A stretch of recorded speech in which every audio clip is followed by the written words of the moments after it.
Welcome back to a zero filter.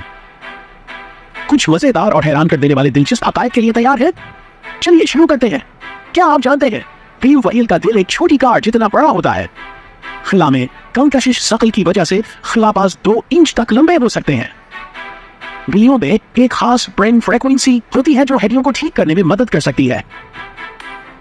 Innas कभी इतने कम मिलते थे कि उन्हें बड़े काम की चीज समझा जाता था।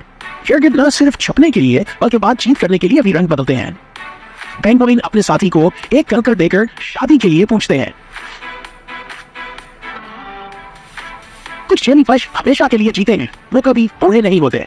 चांद हर साल तकरीबन 1.5 अंश जमीन से दूर जा रहा है। ऑस्ट्रेलिया में गॉसफोर्ड नाम की एक जगह है जहाँ एक बहुत बड़ी गाड़ी अल्टी चलती है।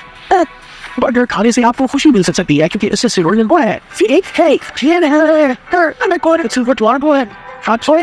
राजहंस गुलाबी होते हैं क्योंकि वो झींगा और गारी खाते हैं। जमीन पर रेत के जरों से ज्यादा तारे आसमान में हैं। अलू अपने जिस्म को बगैर हिलाए अपना सिर 270 डिग्री तक घुमा सकते हैं।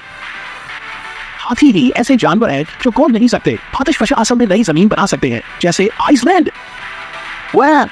फशाल सफेद की आंखें सब जानवरों में सबसे बड़ी होती हैं। कुछ भी 150 साल से भी ज्यादा जी सकते हैं। सबसे लंबी रोलर कोस्टर की सवारी 4 मिनट से ज्यादा वक्त तक चलती है। इंसान के जिस्म पर तकरीबन 5000 कांटे होते हैं। कैक्टस के 2000 से ज्यादा अलग अलग प्रकार हैं। इन मजेदार बातों का मजा आया? सब्सक्राइब बटन दबाएं और ऐसे ही और भी कमाल के वीडियोस देखने के लिए बने रहें। जीरो फिल्टर पर अगली बार फिर मिलते हैं।